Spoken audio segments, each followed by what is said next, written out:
Hello and welcome, family, friends, and supporters. You are back with Inside the Music, a Three Pharaohs production along with MoveOnRadio.com. And this episode, we are talking about something very important to the men, prostate cancer. Our guests this week are Dr. Denbenham, Dr. Kurtz, and world-renowned percussionist, the one and the only Victor Orlando. We are your hosts, KC Cousin, Don DC DaCosta, and yours truly, your big homie TC Storm Caldwell, also known as Stormy Weathers, and we are ready to start our show. Let's go.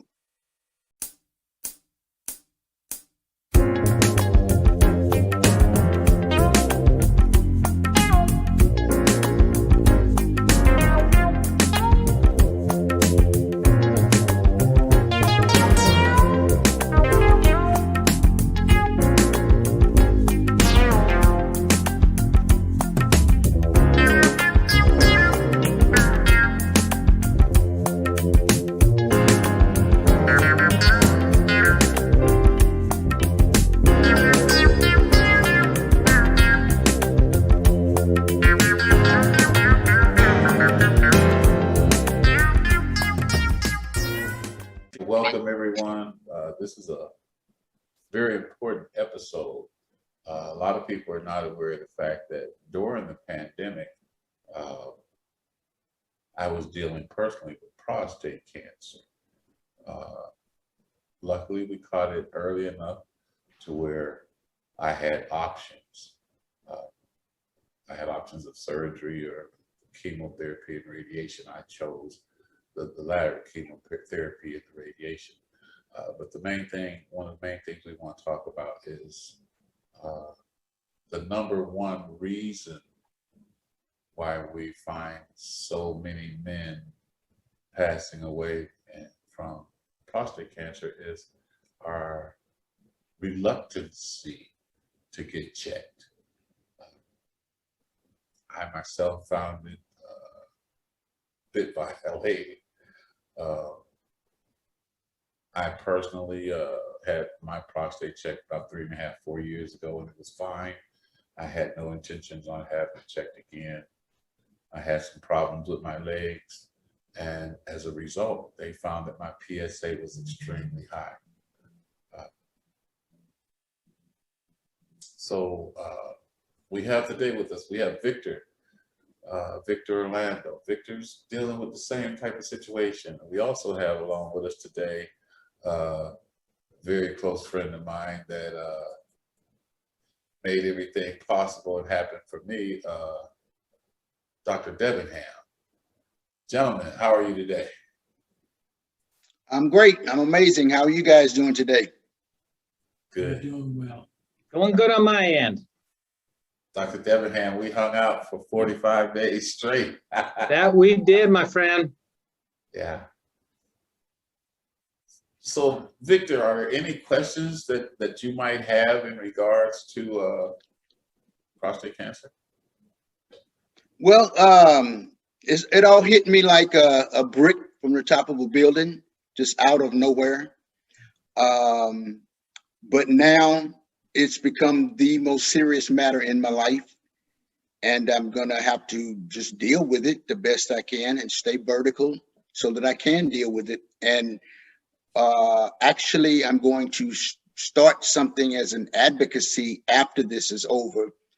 I'm gonna make a big push to tell men and musicians as much information as I have, as much information as I know, as much information as I've gotten, to help them, because not only is prostate cancer a deadly disease, but our own mentality is a worse disease.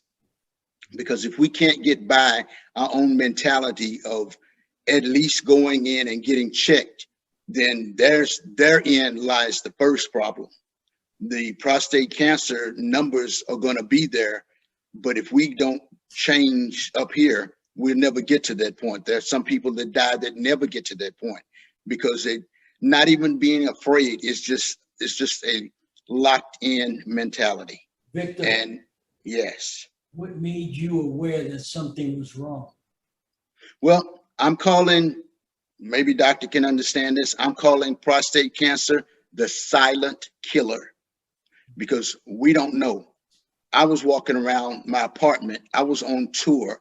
I was out performing. I was doing everything normal that I could possibly do and had not a clue that anything was wrong with my body.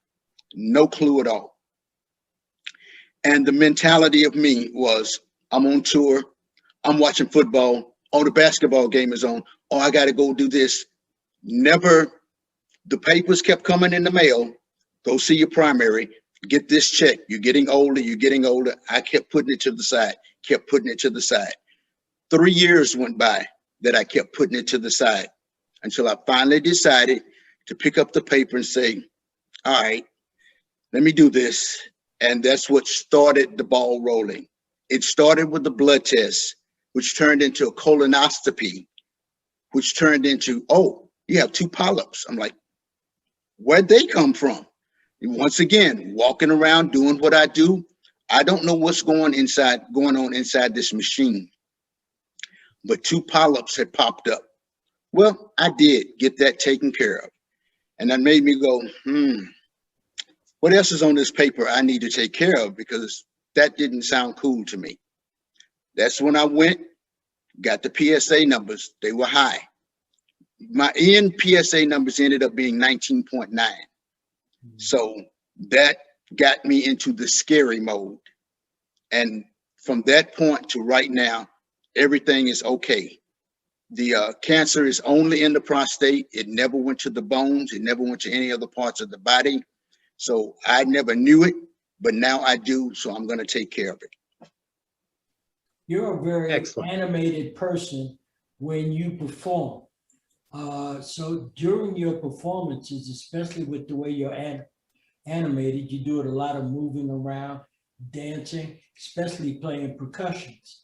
None of those activities gave you any knowledge that something was wrong.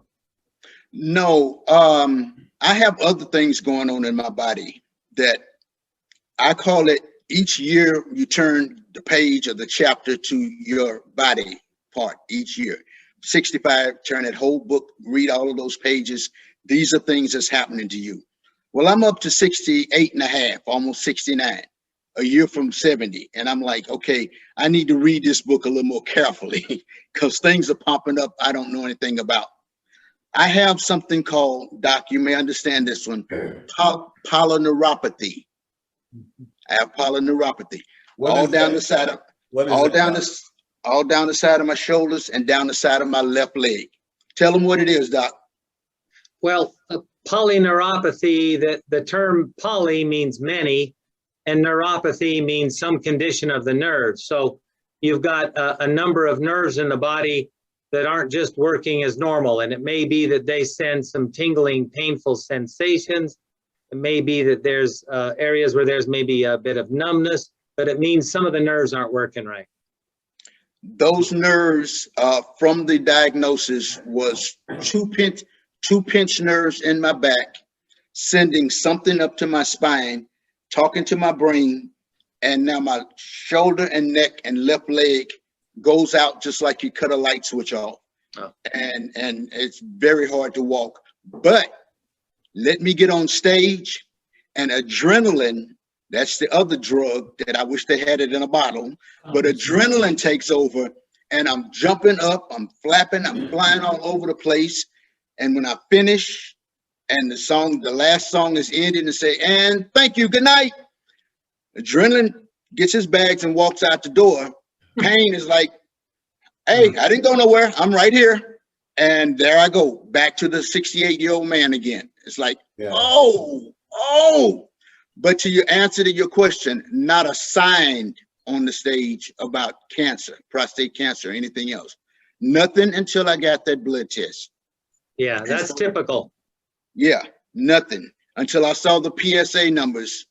I hadn't a clue. I hadn't had a clue about the colonoscopy, that anything was in my colon. So colon cancer and prostate cancer, if you don't get checked, you don't know.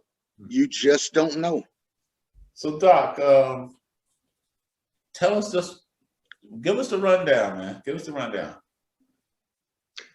Well, on prostate, which is my specialty, you got it right, Victor. It's usually silent. It's usually only found because a man decides, chooses, is willing to go get a PSA test, get a blood test.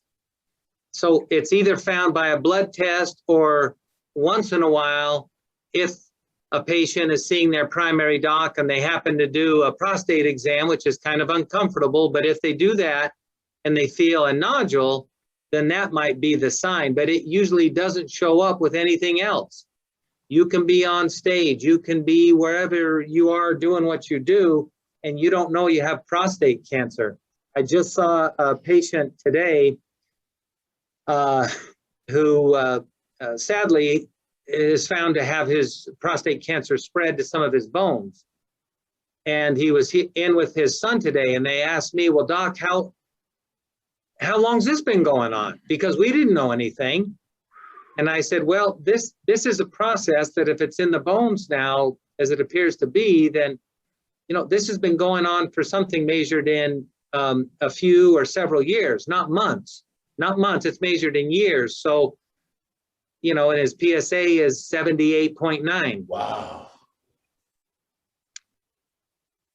But you got to take that step. You got to say, you know, I want to live, you know, I got kids or I got grandkids or I love my work or all of the above. Whatever you do with your life, you know, it's worth living, and you got to just look out for yourself. You got to be your own best advocate. Doc, let me ask you this question. At what age is it that a man needs to consider having these exams done, to start having them done? Yeah, there's some controversy in this area because different groups of so-called experts in some cases have a little more of a lax approach and say, well, we don't really need to screen that often because then we find a lot of prostate cancers that are real early that might not prove to be a problem later. And so then if a cancer is found, well, then off they go to treatment, and there's probably some prostate cancers that are found early that maybe didn't need to be treated. That's the controversy. But the general recommendation has been to get a PSA when you're 50, kind of like that's the recommended time to go get your first colonoscopy. Get your first colonoscopy when you're 50 years of age. If it's totally clean, everything looks perfectly normal, they'll probably say get the next one at age 60, 10 years later. But with prostate, I think a man in his 50s should probably get a PSA test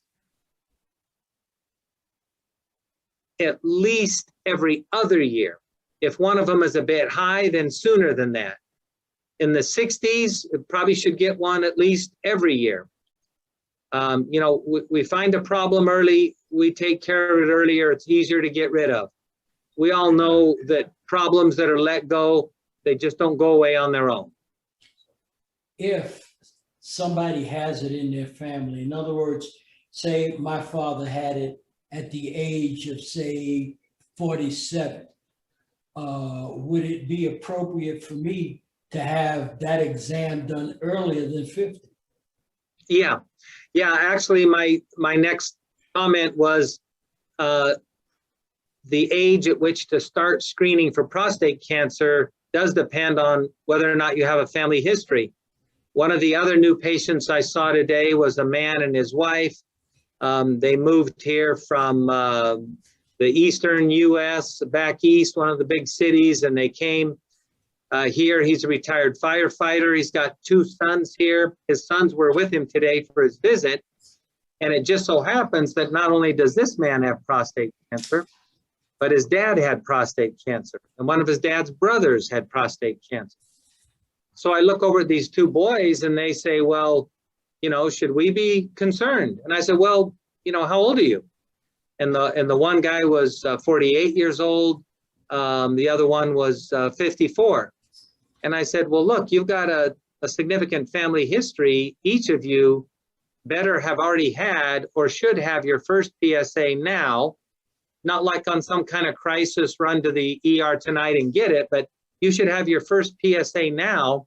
And then based on on what that shows, maybe yearly, maybe every other year, but you should start being aware and start checking now.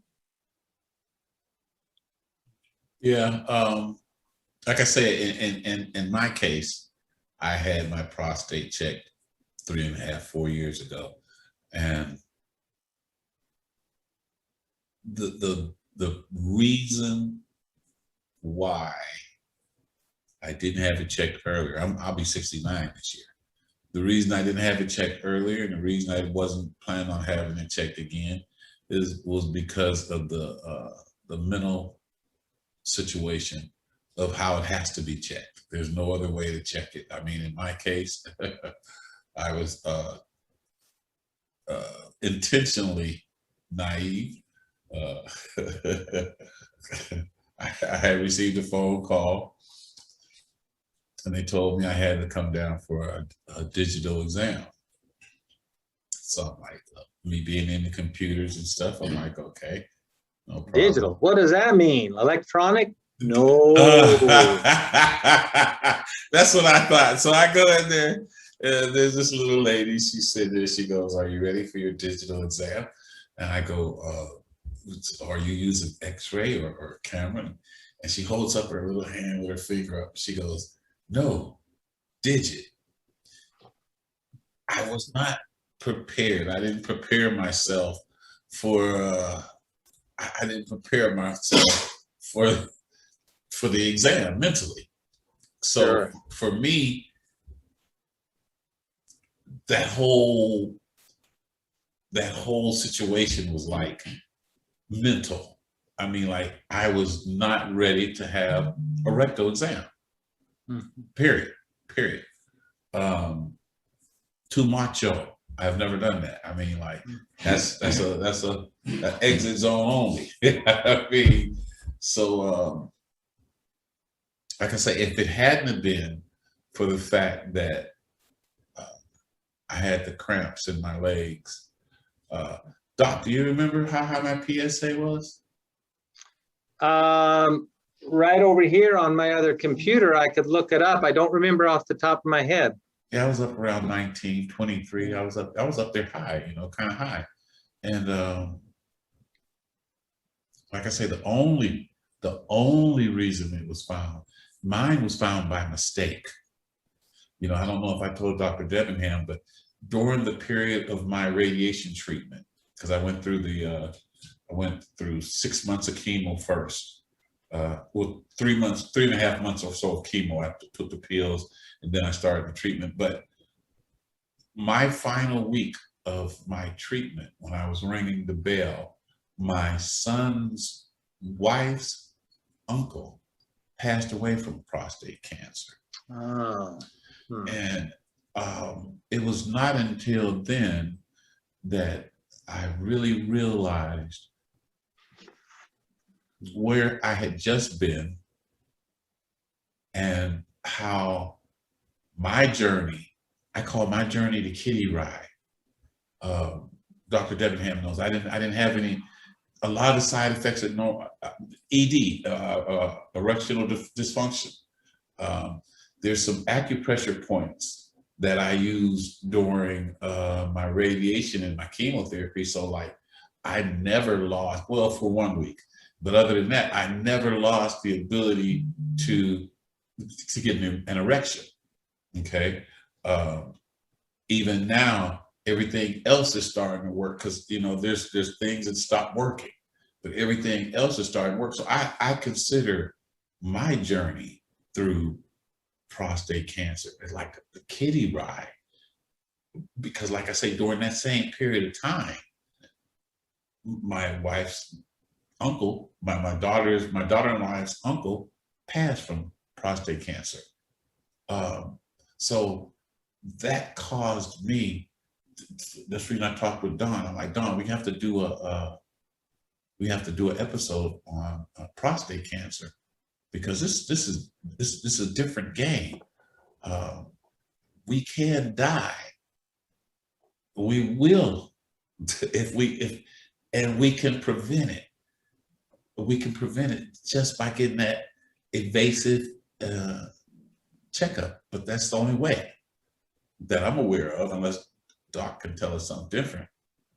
You know, something that's good to mention is, in addition to what we've talked about with early screening and getting over the mental, block of, I don't want an exam, or I'm healthy, I don't need to check my blood test. But, beyond getting over that and getting checked, it's never too late to start taking better care of yourself. That's where the magic is in prevention.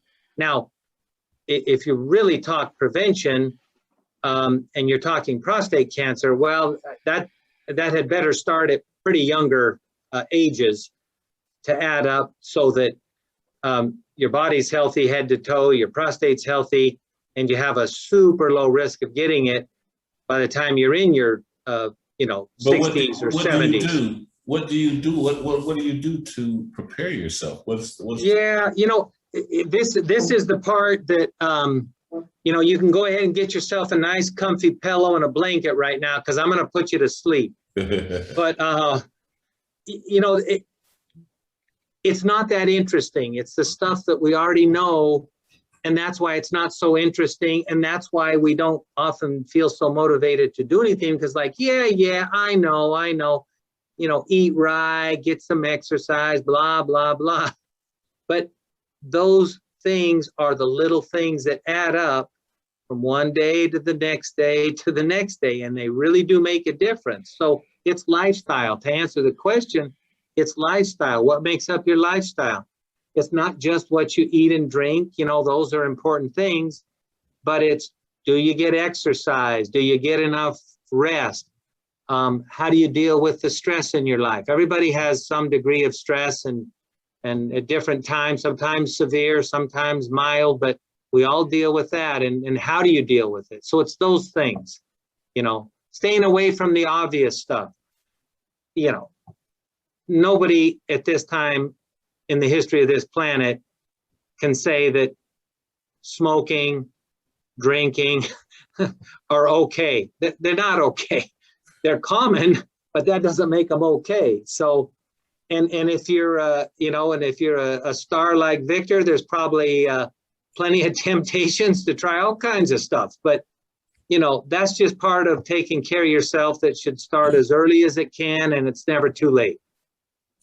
Victor. And if I may, Doc, just sitting back and listening to Casey's testimony of his experience and his engagement with you.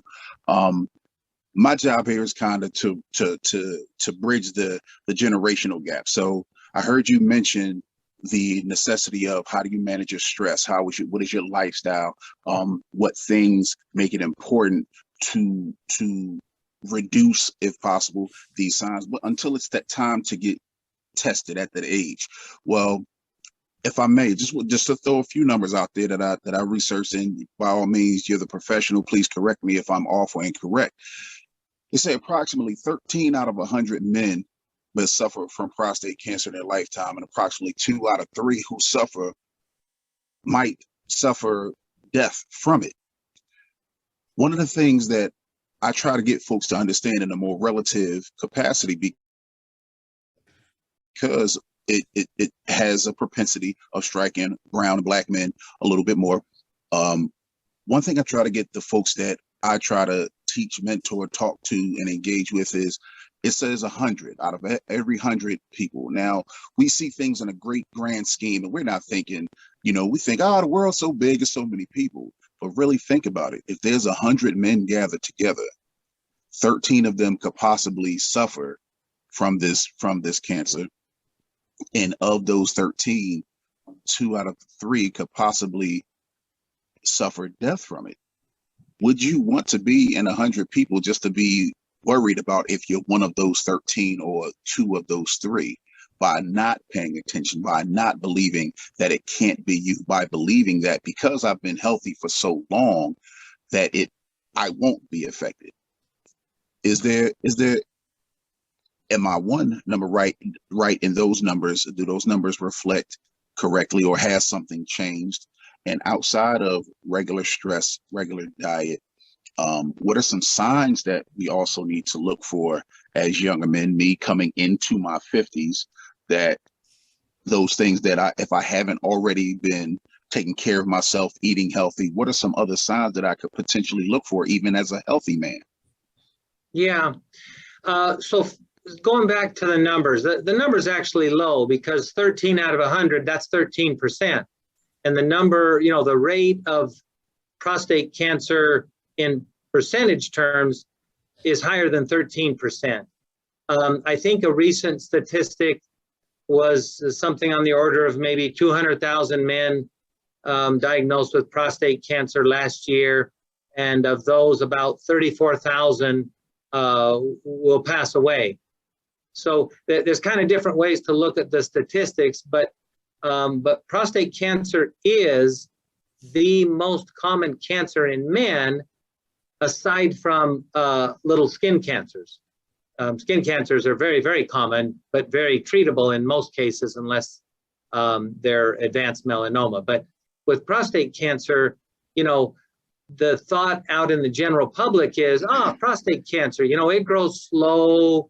I've heard many patients give me this one statement. They'll say, well, doc, isn't it true that if you just live long enough as a man, every man is going to get prostate cancer? And I say, well, we don't know that that's true. We know that it is very common, more common than 13%, but we don't have any evidence to say every single man will get it, but it's very common. So, so Stormy, the question about, what do you do as a 54-year-old, or what do you look for? Well, it goes back to what Victor said early on, is like, hey, I call this the silent killer. That is a perfect term for it. So it's kind of scary because it's just that. There's not really anything to look for in terms of noticing a problem. So what do? Just start with the PSA test. And while you're at it, look over your lifestyle and see what kind of things you can fine tune. Victor, let me ask you a question.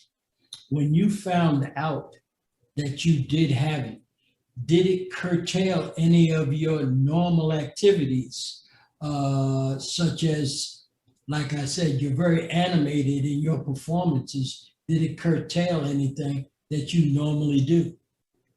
No, not really. Right now, the only thing it did was send a giant shockwave to my brain and my system that feared. I had a second wife. My second wife died of 4th stage cancer. Beautiful, beautiful young woman. Something in some woman thing that spread, and she went from a beautiful flower and it just shriveled her up to nothing, and she died. So I know about what it can do, but it didn't do anything to it. It shocked me in the brain, and first thing I was like, oh snap, you got to be joking. Next words out of the doctor's mouth, but it's fixable. I'm okay. I'm like, okay, I'll get to fixable, but let me go with, you just said I got cancer. So that was a mental thing I had to deal with. But the fixable part was it, with the rest of the testing, it hadn't spread and we could deal with it. But I want to touch on a couple of quick little things that you were saying earlier. I have gone through many musical groups that I perform with. I'm in my 50th year of playing music. So that means there's tons of people I've played with, thank God. Out of my 68 and a half years of living and 50 years of playing, I've never smoked, I've never drank, I've never done drugs, and I stopped cursing about 1985. I'm clean, try to be clean all over that way. I'm from the South, so our food our food intake is different. Everybody is different. Italians got theirs, Chinese got theirs. Everybody's got their own We had Southern soul food, cooked in grease, swallowed and swallowed in grease, fatty this, fatty that, all over the place. Swimming in grease. Swimming. You take one chicken wing and put it in 2 tons of grease, but the chicken was good. Always good. But as you go through life, that's on you to curtail how much of that stuff you're gonna back away from, except then that comes the word moderation. Vic, you need to stop drinking so many Dr. Peppers. Vic, you need to stop eating so many Krispy Kremes. But it's not that I'm doing this every day, every 5 minutes. It's that I have somewhat of a healthy body per se, minus the 68-year things that's on each page that I have. I got gout. I got acute bronchitis. I got shortness of breath. I got the polyneuropathy. I got the spine thing. I used to have the curvature of the spine thing. So those are things that's on those pages. That's an exercising type thing of just kind of keeping myself going. But the other stuff, I've curtailed it enough. I do the omega-3s, the fish oils, the vitamin Ds, the calcium, calcium, magnesium, zinc. I do all of the natural vitamins, and then I have the stuff from the doctor. But that keeps me somewhat kind of sort of healthy. It has not, I get that question from different people. Vic, how you feeling? How you feeling? Is it stopping? I've played for the last 3 Saturday nights. I've been tired from not playing within a year, that I get up there and 1 set and I'm like, whew, glad I didn't have to do 3 sets tonight, because the energy was gone. It's, you know, the muscle of performing every night and moving, jumping, all of that was gone. Muscle. So Victor, are you taking anything now? Any like Lupron or anything? Are you taking anything For the prostate? Yes. No. Next Tuesday after next, which is the 23rd of June, I'm going to go have my prostate taken out. Okay. Oh. They're removing it. When he told me it's fixable, and we went through those things, he said, now you have 2 options. We can take it out. We can do radiation and chemo. Yeah. I opted right there. I wanted it taken out. I want to just deal with that. Along with dealing with that comes the other stuff of dealing with having it taken out. And then there's stuff that you deal with the radiation and chemo. And now mentally, I'm being hit as I sit and try not to think about it, but it's reality. Oh, snap. I'm not going to have a prostate anymore. Oh, snap. I've been hearing from guys, the erection thing is not going to be there for a while. Oh, snap. I'm definitely not going to have any more kids because the shop is closed. The store's been demolished and tore down. It's gone. The lot is blank now. But I have 5 kids, 5 grandkids, and 5 great-grandkids. So I think I'm finished in that department. See, Congrats. now, I had the same options. Matter of fact, I went and spoke with Dr. Denbenham first, and he explained the chemo and the radiation and 45 days straight. I didn't like his conversation at all, period. I immediately left and went upstairs and talked to the surgeon. The surgeon told me 2 needles in and out, you'd be done in no time. I was like, well, this is for me. And I say, so what's the side effects? He said, well, you won't get an erection without the usage of Cialis or Viagra, and there will no longer be an ejaculation. I went back downstairs. I figured I'd take my chances with the chemo and the radiation. And like I was saying earlier, I'm holistic. I take very little over pharmaceutical medication. Dr. Denbenham knows. I don't take drugs. I don't take pharmaceutical drugs. So there's some acupressure points for potency. It's about 4 of them, that are, and so there was, I think it was my 2nd week of radiation. I had no feeling at all. It was like, I was kind of shocked, and I did my acupressure, like feeling I hit my points, and I was back within the next week, so like I tell everybody, for me, I did prostate cancer on the kiddie ride. That's just the way I look at it. I had the side effects of the fatigue and stuff from the medication and from the radiation, but my whole ordeal was on the kiddie ride side because it's such a devastating disease. Like I say, what really just snapped me too was the fact that the same week that I was ringing the bell, my daughter-in-law's uncle passed away. That's when I decided at that point it was necessary for me to say as much as I could to all of my friends. And I'm calling my buddies, dude, what's happening, man? How you been, player? You got your prostate checked yet? They're like, what's up with you? I'm like, man, this shit is real, dog. You got to check this one, man. This is real. We've gotten into that age, and like I've been calling my boys back east and everything, and a lot of cats are getting checked, and they're finding out that they have enlarged prostates. Different, not cancer yet, but they're finding these things out, and it's like it's necessary for us to spread this amongst our musician friends and men in general. I mean, even like a young lady that works with us, handles all of our sponsorship and stuff like that. She just had cancer operation Thursday. I talked to her today. She's doing great, but it's prevalent.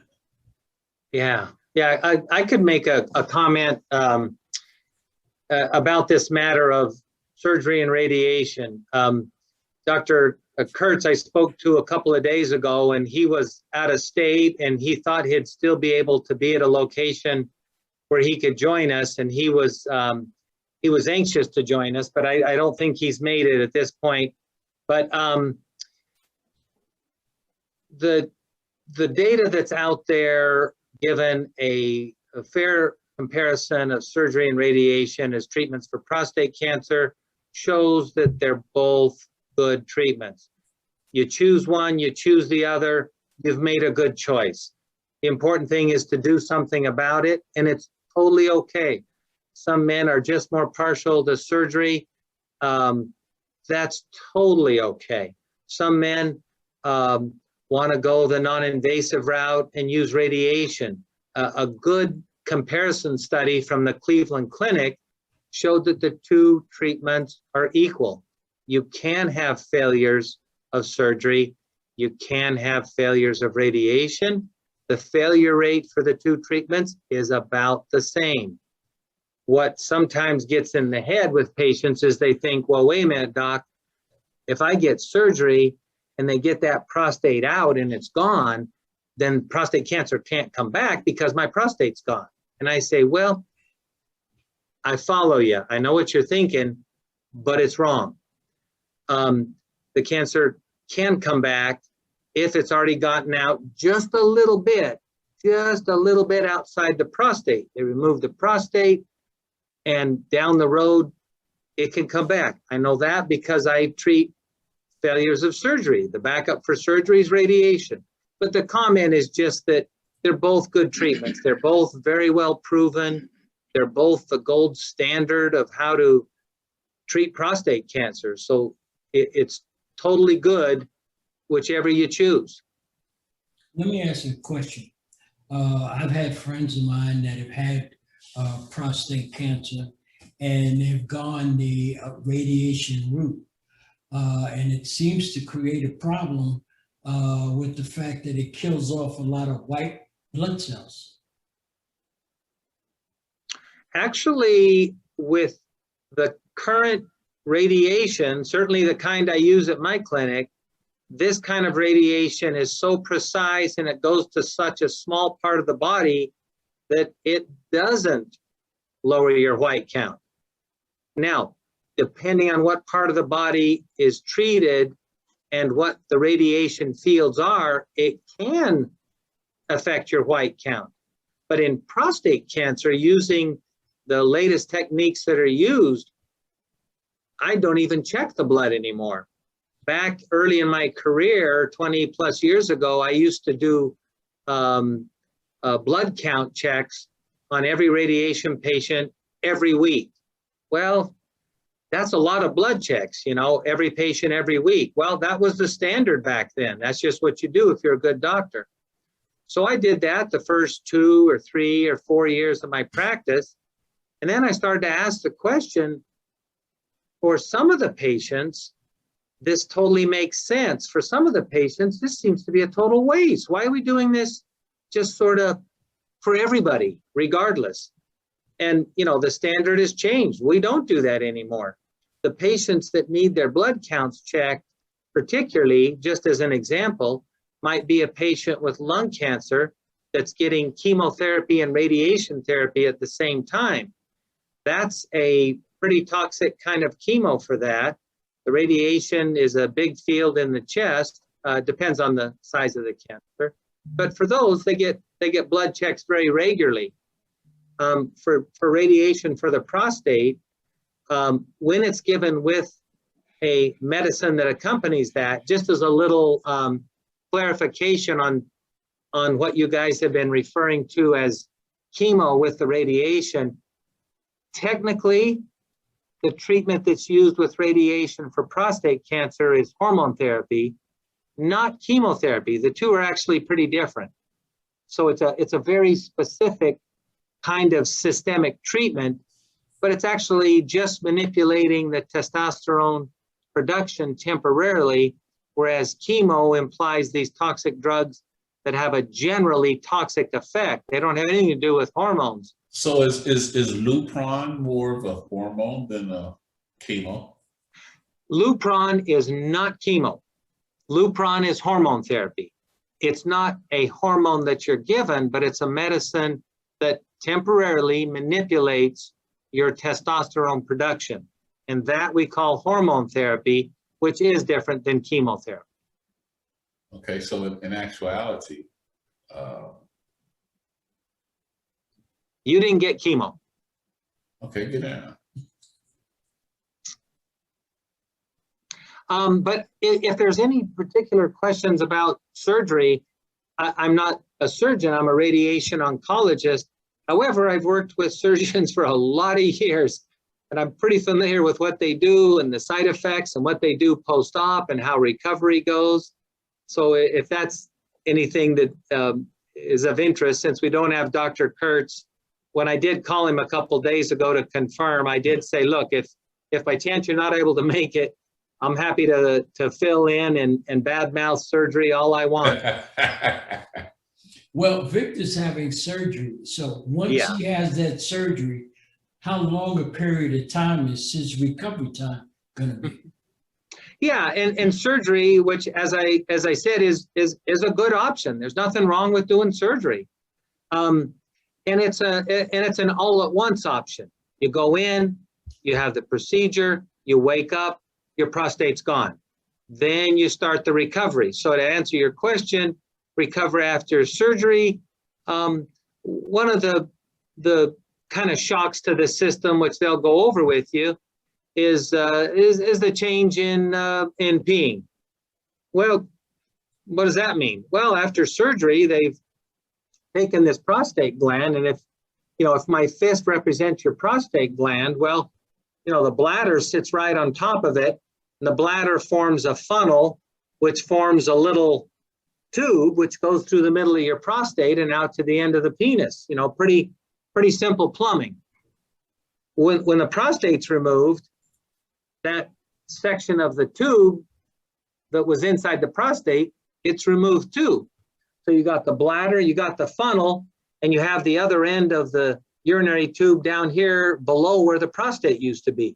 So they pull those two up and they put a catheter at that junction, put a catheter up in, and then they sew that junction between that end of the tube and right at the bottom of the bladder. when they do that, your pelvis and your bladder are going, what just happened?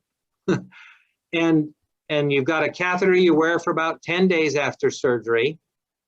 And then you start retraining the pelvis to control urine again. And kind of to jump to the conclusion, the surgeons typically tell the patients, at least our fellowship trained robotic prostate surgeons here, there's 2 of them, fellowship trained, and they tell the patients that by 1 year after surgery, less than 5% of the men are still leaking urine. But regaining urinary control is an issue after surgery, and that can take anywhere from a few months to several months to get that back online. Well, being that he's very active when he performs, will that have any effect on his performance? So, you know, here in Vegas, there's a lot of musicians. And man, I've treated all kinds of musicians. When I helped the University of Arizona Cancer Center in the Phoenix location downtown at St. Joe's for a while, I treated a very well-known drummer. Of course, patient confidentiality, I respect that. So I can't throw names, but anyway, musicians. I love music. Love music myself. I started college as a music major in percussion performance. Wait. I came out of high school and went to become an anesthesiologist aide at Parkland Hospital in Dallas.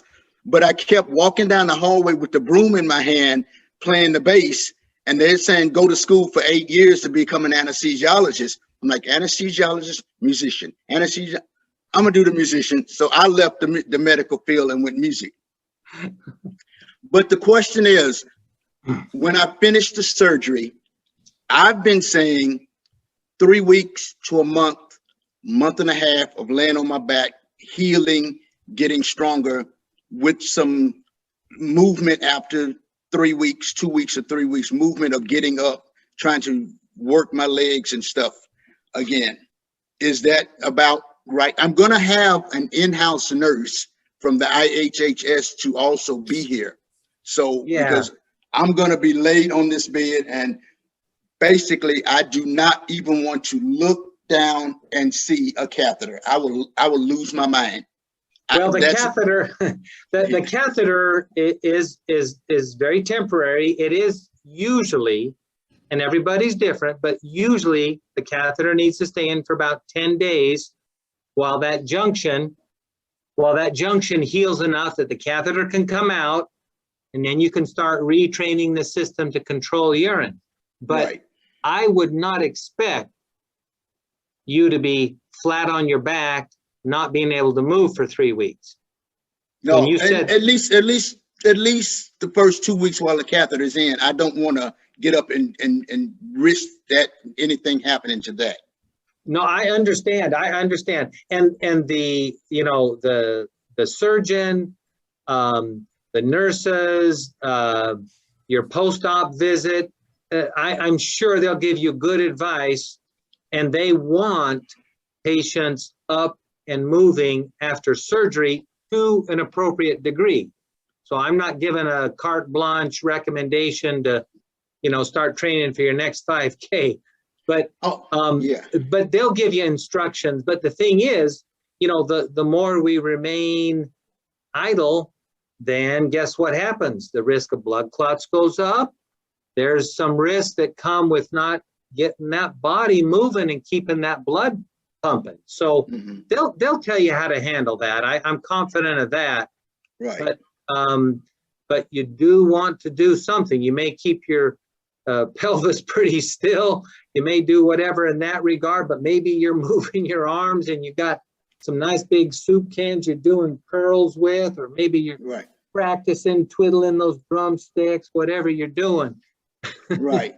Well, that's what the plan is similar to what you just said. I don't have I've canceled, and God has canceled a lot of tours for me for this period because I do not want to get back on the stage jumping around. And I, A, am not totally healed. B, I'm almost there, but I could sure use another couple of weeks or whatever. But my next big tour is not until December. That's in Australia. Okay. But up until June 23rd, until I heal.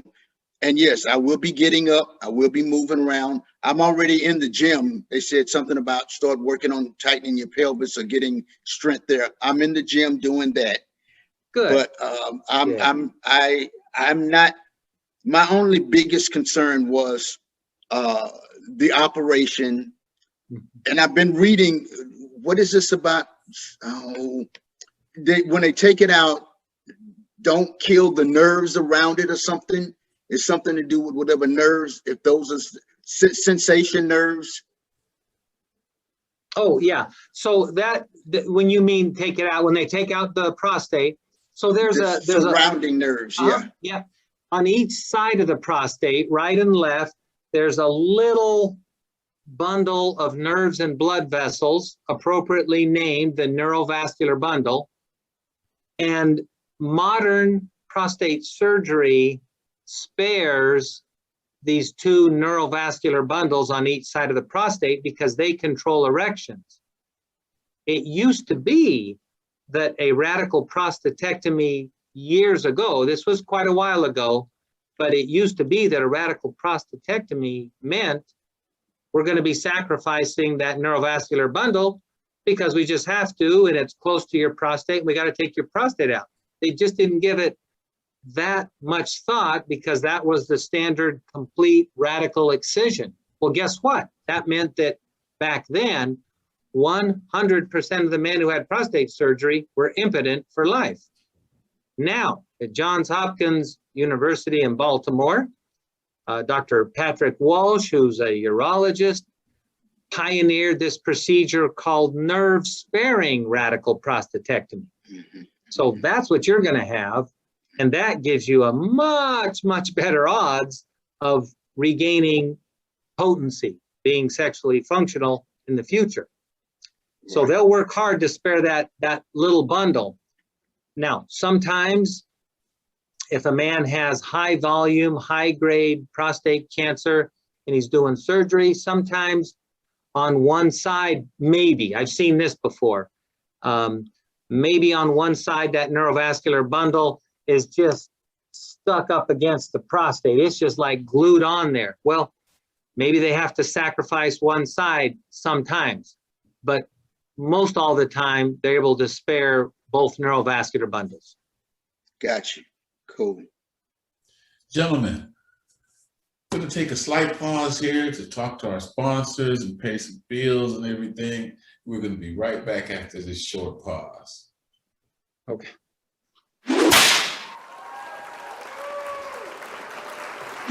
Yeah, back like we never left. It's movemradio.com. Now, for all of y'all that love our streaming content, guess what?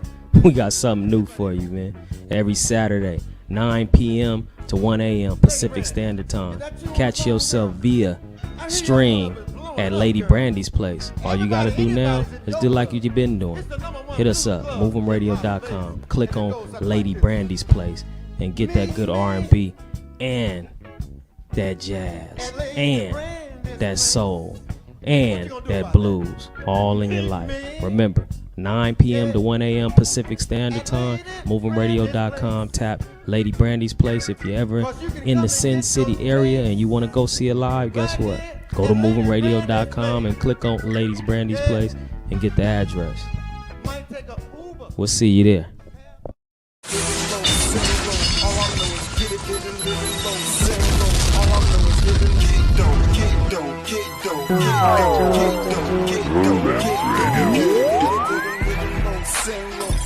What is Move-In Radio? Move-In Radio is an independent radio station dedicated to playing and supporting independent artists and their music, created to display the determination, drive, and hunger of independent artists that is no longer found in mainstream music. Our goal is to give these highly talented artists a broader marketing venue and make independent music the new mainstream. To have your music broadcast on our station, send your music in MP3 format to WeMove'em at move'emradio.com. Streaming 24/7 at Move'em Radio. You send them, we move them. Let's go.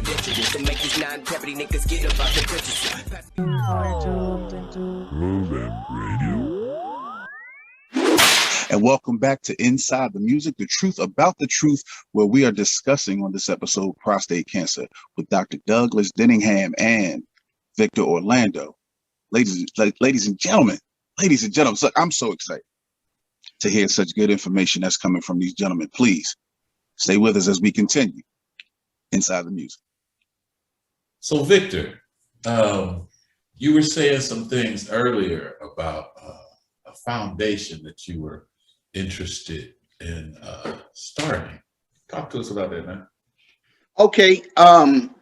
Well, because I got checked a long time ago, one time, I was scared to death from a doctor. He was a black doctor, my doctor, family doctor. And I went ahead and let him do it. It was okay then, cool. But there's a myth that men do not like to be touched by men. It's not a myth. It's not a myth. True. Okay. But they don't. Men just don't want, they will run. You say prostate test, they will run because they know what is concerning. So that's one of the fears that keeps men and musicians away from at least getting that test to find out. So I figured out, since I've gone through all of that and I'm at this point now, I'm going to start a Victor Orlando Foundation for prostate cancer testing, or PCT for the acronym for percentage. What we're going to do, I'm going to get a bunch of people to help me raise money. Anyone, musician or man, that needs, mainly musicians, because that's what I am mainly, but any musician that wants or needs a prostate test, we're going to pay for it.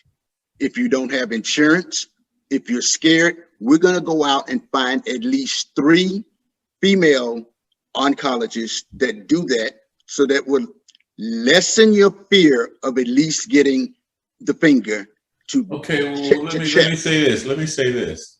Mine was a woman, a little old lady. Okay, right. So. And did you have as much fear as you would have had if it was a man?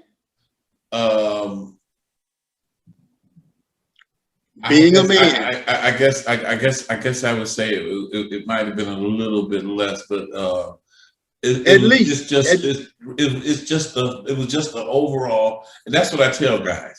For me, don't laugh at me, but it was the overall.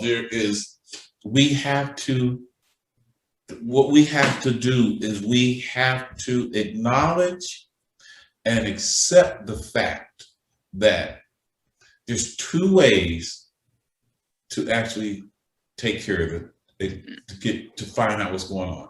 The first is a PSA, prostate, the blood test. Okay, now after that, they're going to have to do a digital examination. Exactly. You know, the main thing for us as men of color, musicians, white, black, Hispanic, you know, because I talk with a bunch of my Hispanic friends, and the Hispanic females, the first thing they say when you say the word prostate, you hear them holler out, machismo, too big of a man to allow someone to penetrate them. That's exactly. That's the it whole in a nutshell. In a nutshell. Once we can accept the fact that in order for us to live past a certain state, because that's what it comes down to, in order for us to live past a certain age, we're going to have this done. Yeah. And actually, it's going to have to be done as a routine after the age of 50. Right. Well, that's what in the little foundation situation mentally of where I'm going with this is I'm going to only go to a certain point, and then I'm going to let the doctors and everybody else take over. But for a man, here's the question: do you want to live? Yes, you all do. Everybody's going to say yes. Well, here's how to help, because there's 50-50 of whether you're going to get this or not. What side do you want to gamble on? What side do you want to roll the dice on?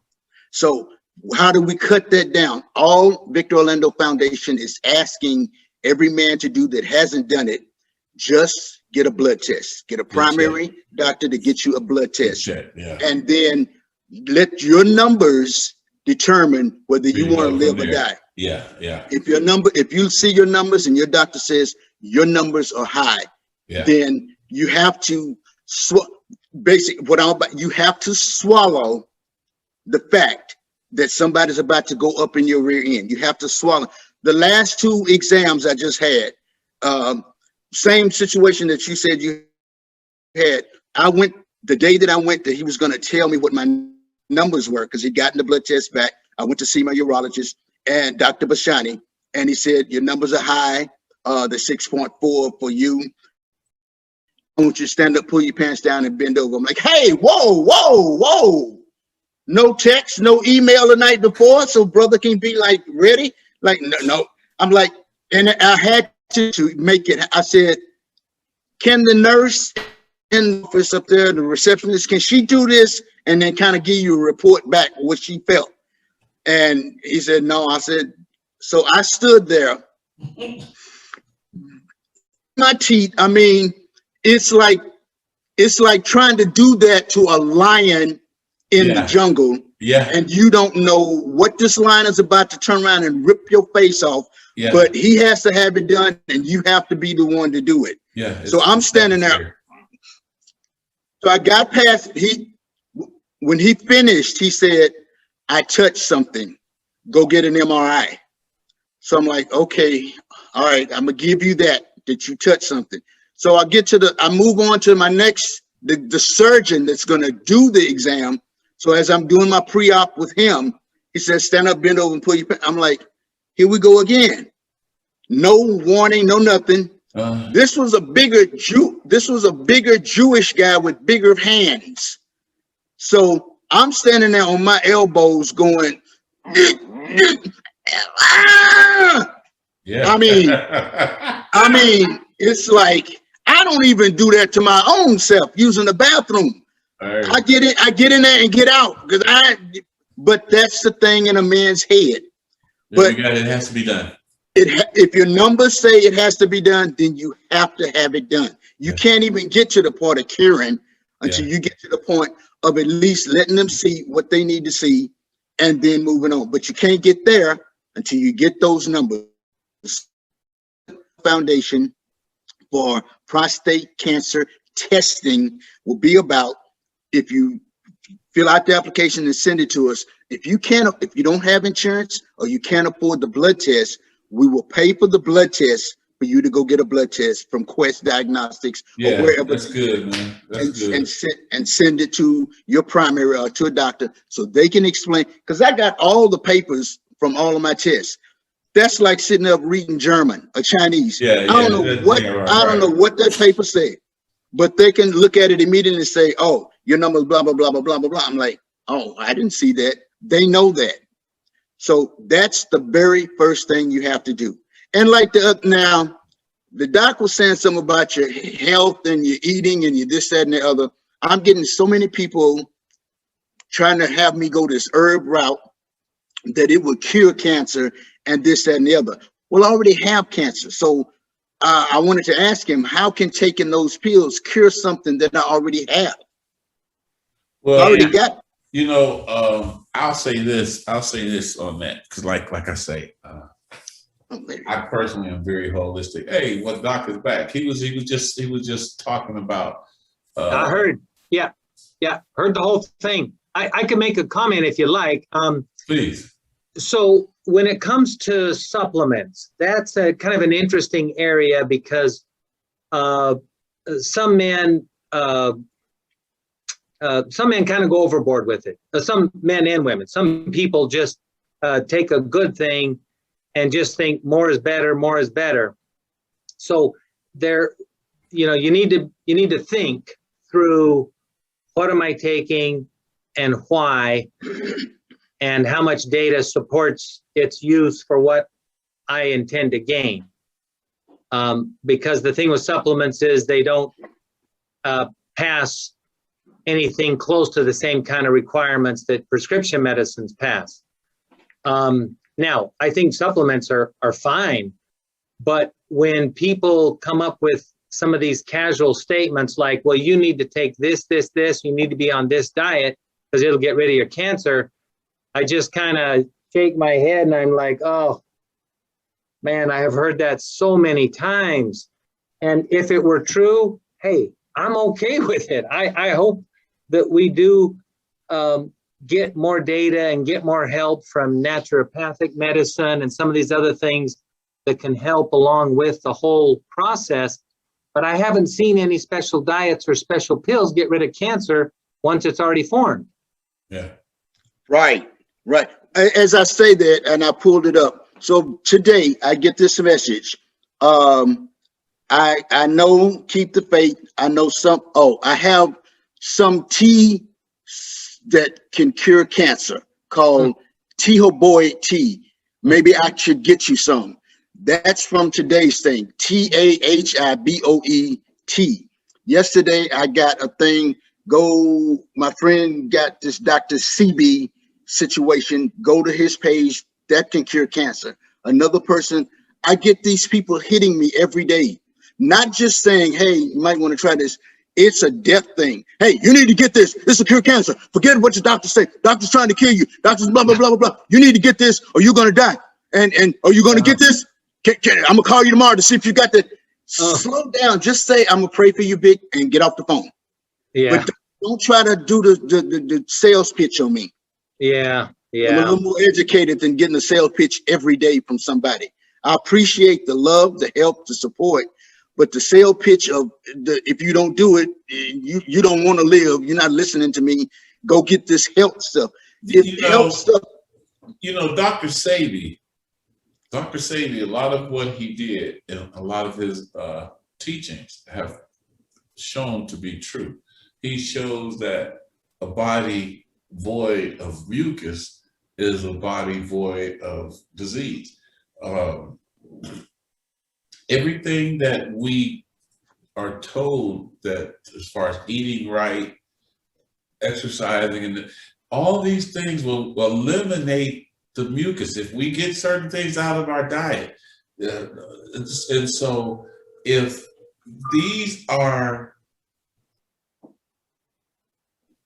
it's okay, it's like this. It's like my father used to always complain about, I used to not take care of my car.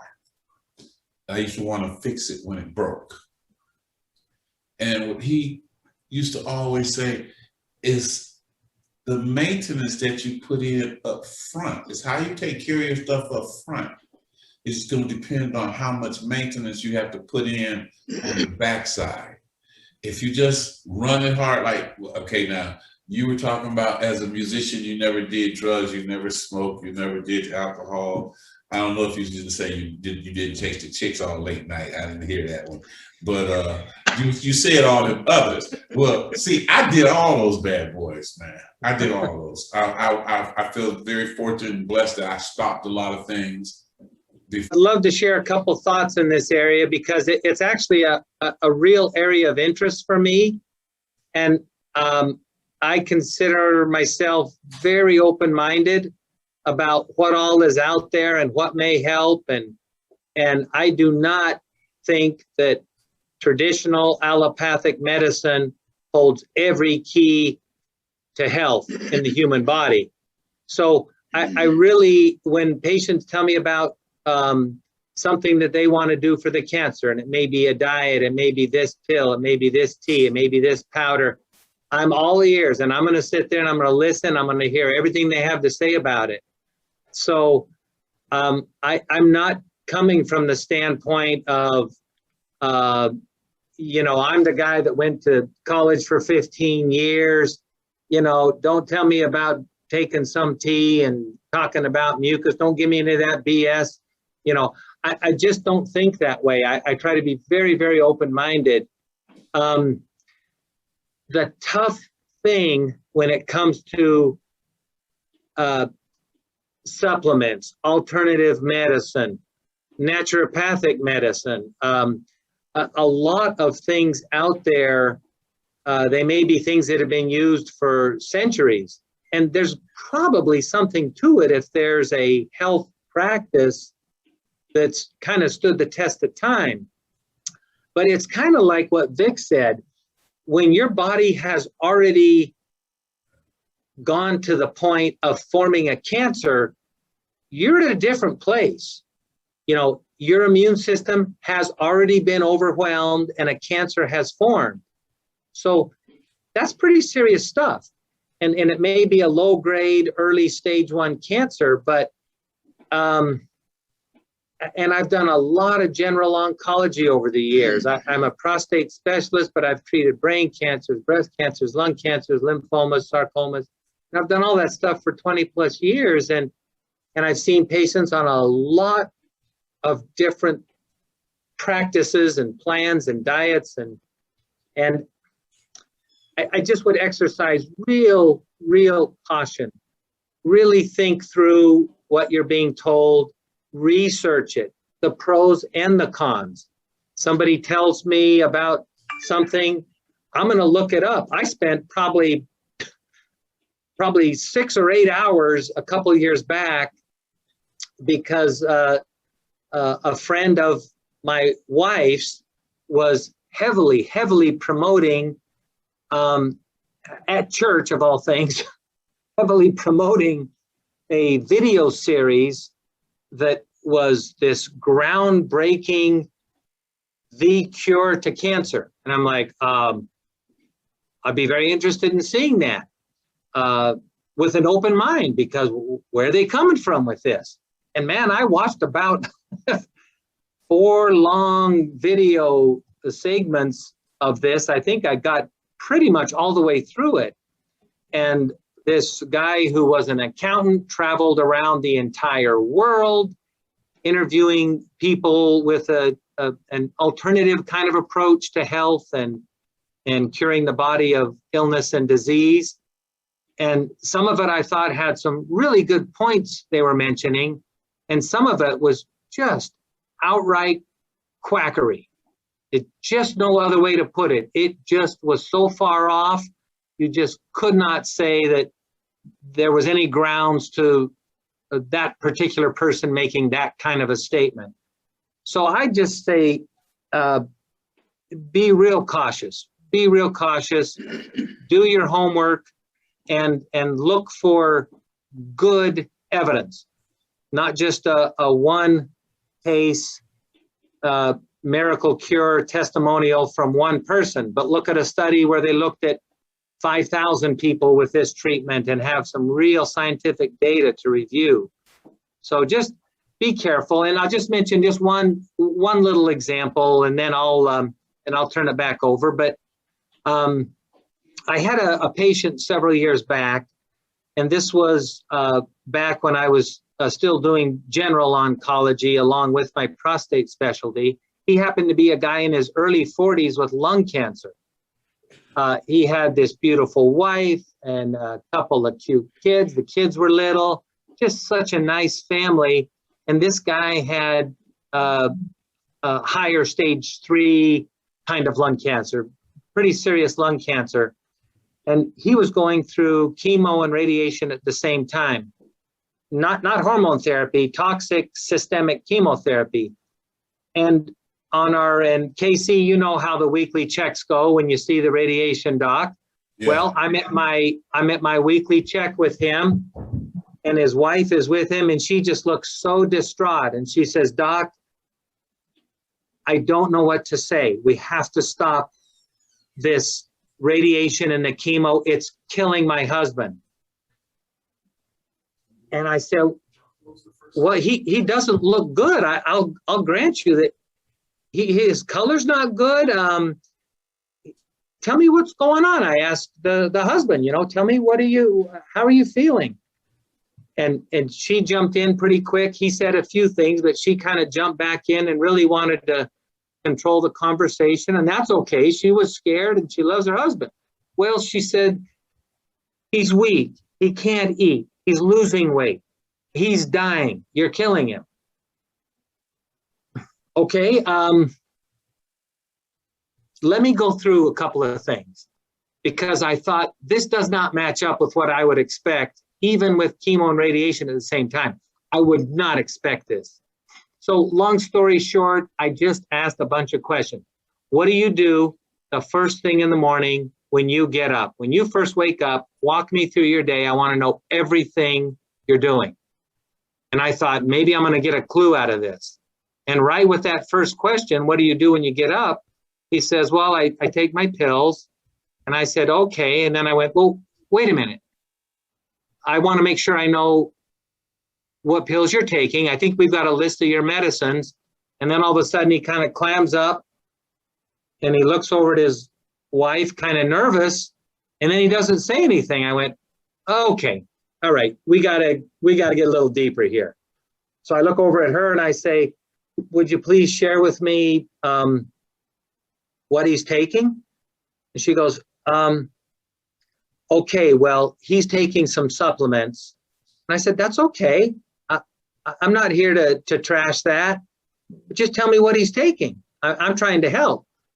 So she very slowly and carefully, as if she's pulling a gun out of her purse, pulls out a couple of pieces of paper. And I go, well, could I see that, please? And I look at it, and it's sort of regular, 8.5 by 11 pieces of paper. There were two of them, the single space lines, on the page, regular notebook paper. And on these 2 pages, each page had 2 columns down the page. And each 2 columns on both pages, top to bottom, was a list of all the supplements he was taking. So, maybe that's 80 or 90 different things. And I just went, oh, and I tried not to, act too alarmed. And I just said, okay, can I take a look at those for a minute? And I scanned down through all of these herbs, and it was a mind-boggling array of supplements. And I said, look, you probably got this on really strong, well-meaning advice from friends and family and some of their friends and family. And she said, yeah. And then she was, I could tell kind of getting into defensive mode about her list of things. And I said, look, that's okay. These people love you. They want your husband to live. They want you to live. He's sitting right in front of us here. I want you to live. I want to help. But this is so many things that there's nobody on this planet who I think could really honestly, accurately tell you how all of these things interact with each other. If even some of the things on this list are strong enough to kill cancer, then they've got to be pretty active compounds. And that doesn't matter if it's from a plant, an herb, a leaf, the bark of a tree, a derivative of a shell of some creature or whatever it is. If it has something in it that's strong enough to kill cancer, it has some very active compounds in it. And I thought about it, man, and I said, well, look, do a little experiment with me, if you would, please. Look through that list, and if you could pick out just 10 of all those things that you feel the strongest about, that you really believe in, that you don't want him to stop, could you do that? Could you narrow it down to 10 things? And just for the next week, because we're going to be following up next week again for your weekly visit with me, could you just hold everything else? I'm not saying throwing it away. I'm not saying it's garbage. Just hold all the other things for 1 week. Because what he described to me when he started telling me what he did is he took a handful of pills and he made his hand like this. you know, not like this, a handful of pills this big 5 times a day to get all those things in he was taking. Well, you know, you might guess the conclusion. He came back a week later, he was starting to get his color back, and he said, well, yeah, actually my appetite's kind of coming back. I'm starting to eat better and I don't feel so sick all the time. And I said, okay, could we just take it another week and hold off a little bit longer? And they did, and boy, he just started perking up and was back to the way I would expect the patient to be going through that treatment. So, you know, that story, I don't mean to take too much of your show, Casey, but that story is illustrating how these things can go south on you. Yeah. So you got to be careful. Well, you know, before we go, there's one question I want to ask. Can you, we might not be able to do it real quick, but as briefly as possible, can you explain the stages? Stage 1, stage 2B, stage 3, you know? Yeah, that I can summarize for you, I think, pretty easily. So prostate cancer has 4 stages, stage 1 through 4, just like most cancers do. Breast cancer, lung cancer, most other cancers have stage 1 through 4. In prostate specifically, stage 1 is low-grade cancer only, which on this Gleason scale that tells us how aggressive it is, means a Gleason 6 or lower. Stage 1 is Gleason 6 or lower and a PSA less than 10. That'll get you stage 1 prostate cancer. Stage 2 is divided into A, B, and C. Stage 1 is just stage 1. Stage 2 has an A, B, and C. If you're a stage 2A prostate cancer, you're still a Gleason 6, but your PSA is something between 10 and 20. That'll buy you a stage 2A prostate cancer. Stage 2B means that you have some favorable intermediate cancer, which is a number, Gleason number 7 on this Gleason scale. It goes up to 10. If you've got some number 7 that is defined as the favorable intermediate, that'll get you a stage 2B. If you've got the other variety of number 7, which is called unfavorable intermediate, or you have a Gleason 8, that'll get you stage 2C. Moving to stage 3 prostate cancer. Stage 3 prostate cancer also has an A, B, and C designation. If you're a stage 3A prostate cancer, your PSA is greater than 20. That'll get you stage 3A. If you were otherwise a stage 1 or a stage 2A or 2B or 2C, if your PSA is greater than 20, you zoom up to stage 3A. If you've got the finding on an MRI that it looks like the cancer is out at the edges of your prostate gland and maybe pushing out a little bit, that's called extraprostatic extension. That'll get you a stage 3B. And if you have any of the high-grade cancer on that Gleason scale, remember it goes up to 10. If you have any cancer that's been assigned on your biopsy that is a Gleason 9 or 10, you're automatically a stage 3C. If you're stage 4 prostate cancer, then that means the cancer has either gone out to lymph nodes that are not in your immediate pelvic area by the prostate, or it's gone to bones. For example, bones is a stage 4B. Stage 4 has an A and a B. That's the staging of prostate cancer. Man, I want to thank you so much, Dr. Denbenham. not only for being on the show, but for being there for me personally. You know, being my personal radiation doctor. Oh, I highly appreciate it. My pleasure. My pleasure. Great staff. Honestly, I love what I do. Well, I'm glad you're here, man. Like I said, I was very fortunate. I had a chance to take the kiddie ride on this journey, which can be so devastating in so many ways. Before you go, like I said, I want to thank you, because like Dr. Kurtz, all these doctors out here that are helping us get well. But the most important thing before we go with this is everyone, we must get checked. Get that PSA. Oh, and here's another thing. Before you do your blood test, do not have sex 3 to 7 days prior to it, because it will elevate your PSA. My PSA first came back, it was 23. Okay, and everybody freaked out. I had sex that morning. I didn't know I wasn't supposed to have sex before my blood test. Yeah, but it came good back, point. Right, it came back at 23. And everybody was like, that was not good. That was really not good. I went back 7 days later and it was 19, somewhere around there, you know. But that's very important. And again, Victor, we're going to talk to you some more about some music. But Dr. Denbenham, man, I want to thank you so much for coming on the show and validating. You're welcome. You're welcome. I'd love to stick around for the music. I'm still at my office and I do have to get home. But all the best to you guys, Vic. All the best to you. Thank you.